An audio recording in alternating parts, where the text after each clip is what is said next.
आप सभी की प्रिपरेशन कैसी चल रही? तो हम लोग अभी क्वेश्चन करेंगे और डेली हम लोग क्वेश्चन करते हैं।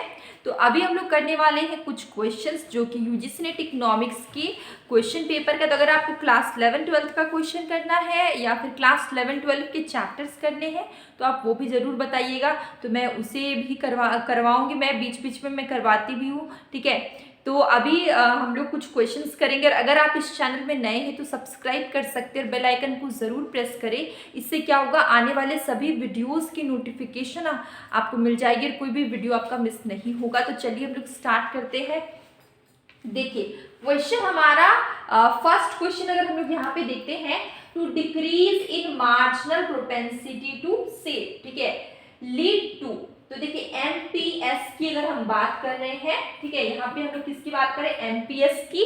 हम लोग ने एमपीसी पढ़ा हुआ है, मल्टीप्लायर भी हमें पता है। देखिए मल्टीप्लायर, इन्वेस्टमेंट मल्टीप्लायर को के से डिनोट करते हैं, ठीक है, इसका के से डिनोट करते हैं। और मल्टीप्लायर निकालने के बहुत सारे फॉर्मूले हैं, जैसे कि 1/MPS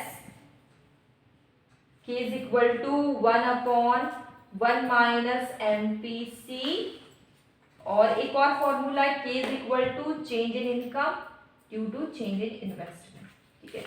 इतना फॉर्मूला आपके मल्टीप्लायर निकालने का है और ये फॉर्मूला आपके एग्जाम में डायरेक्टली भी पूछा जाता है।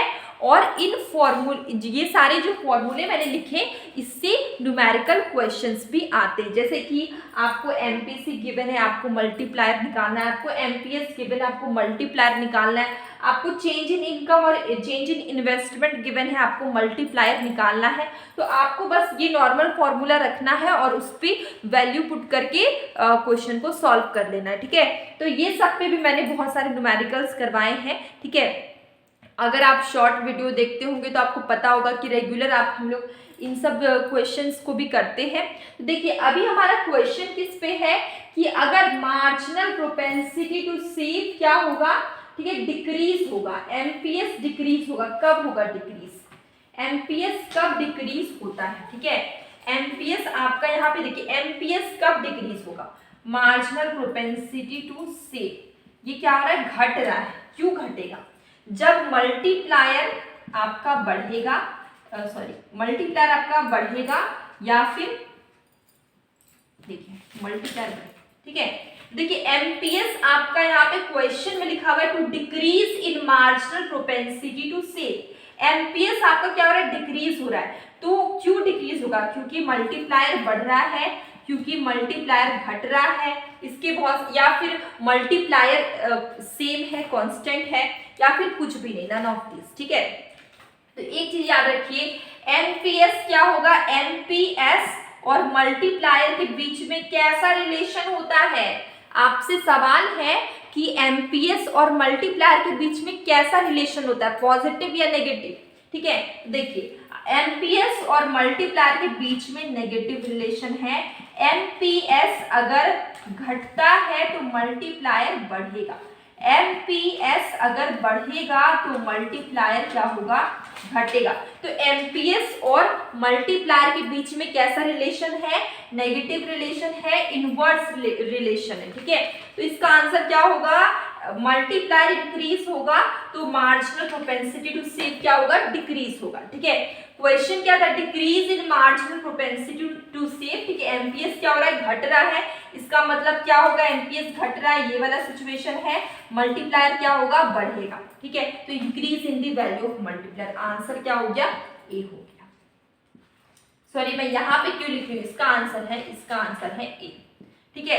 ये चीज आपको समझ में आ गई। इसके बाद देखिए, अगर ये तो हो गया क्वेश्चन एमपीएस से, लेकिन अगर क्वेश्चन में एमपीसी के बारे में पूछा जाए कि एमपीसी इंक्रीज हो रहा है या एमपीसी डिक्रीज हो रहा है, तो आप कैसे आंसर करेंगे। इसलिए आप उसके बारे में भी थोड़ा सा जान लीजिए, जिसको हम लोग ने अभी किया, मार्जिनल प्रोपेंसिटी टू कंज्यूम, ठीक है। तो ये जो एमपीसी है, एमपीसी, ठीक है, मैंने क्या बोला, एमपीसी, एमपीसी और मल्टीप्लायर के बीच में कैसा रिलेशन होता है, एमपीसी और मल्टीप्लायर के बीच में एमपीसी इंक्रीज होगा, मल्टीप्लायर भी इंक्रीज होगा। एमपीसी डिक्रीज होगा, मल्टीप्लायर भी डिक्रीज होगा। मतलब कि एमपीसी और मल्टीप्लायर के बीच में पॉजिटिव रिलेशन है, ठीक है। तो क्वेश्चन अगर आगे आ जाए कि the decrease in marginal propensity to consume lead to, अगर डिक्रीज हो रहा है तो इसका आंसर क्या होगा, मल्टीप्लायर भी डिक्रीज होगा, क्योंकि एमपीसी और मल्टीप्लायर के बीच में कैसा रिलेशन है, पॉजिटिव रिलेशन है, ठीक है। यहां तक समझ में आ गई,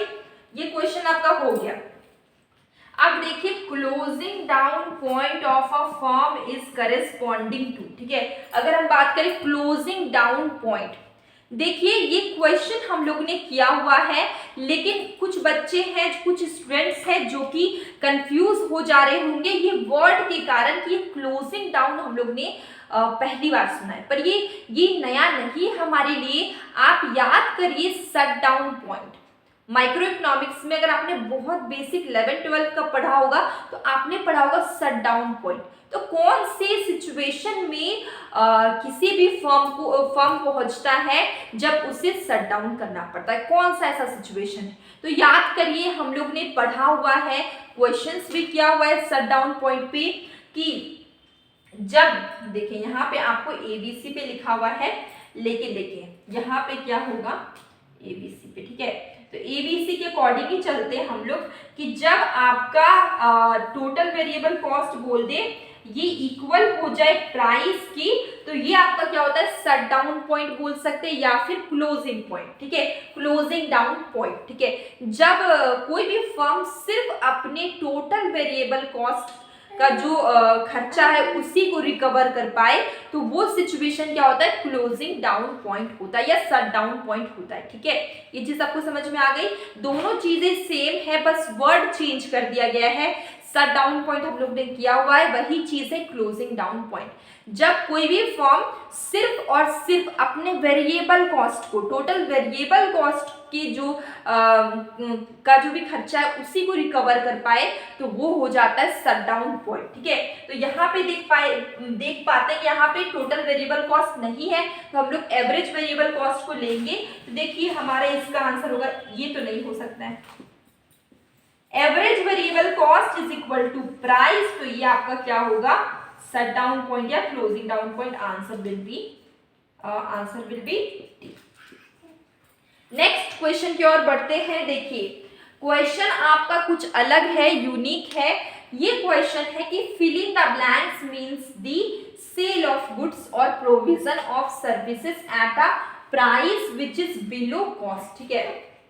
ये क्वेश्चन आपको पूछा गया, तो ये किस चीज का डेफिनेशन है कि सेल ऑफ गुड्स और provision of service eight a price which is, मतलब जो प्राइस है वो बिलो कॉस्ट है, ठीक है। थोड़ा सा इस चीज को थोड़ा समझ लेते हैं। तो मैंने क्या लिखा, ठीक है, इसका आंसर है प्रीडेटरी प्राइस, ठीक है। तो वो क्या होता है कि जब ये इस तरह का प्राइस है, ठीक है, या एक्ट है जो डेलिबरेटली, मतलब जानबूझ के सेटिंग आ लो प्राइस, ठीक है, जानबूझ के क्या करते हैं, लो प्राइस सेट करते हैं, लो प्राइस जानबूझ के सेट करते हैं गुड्स एंड सर्विसेज का, ताकि जो कॉम्पिटिटर्स है उनको मार्केट से बाहर कर दिया जाए और लार्ज शेयर ऑफ मार्केट हो जाए किसी पर्टिकुलर का, ठीक है।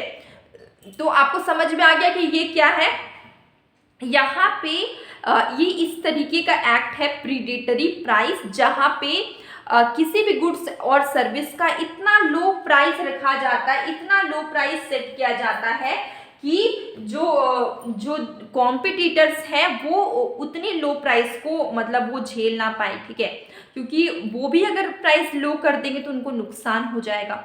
तो इतना लो प्राइस कर दिया जाता है कि बाकी जो कॉम्पिटिटर्स है वो टिक ना पाए और वो मार्केट से बाहर हो जाए, ठीक है।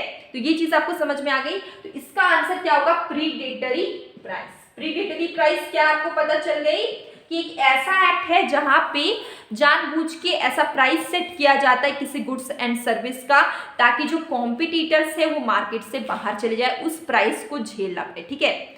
तो ये हमारे कुछ क्वेश्चंस थे जो कि हम लोग ने किए हुए हैं।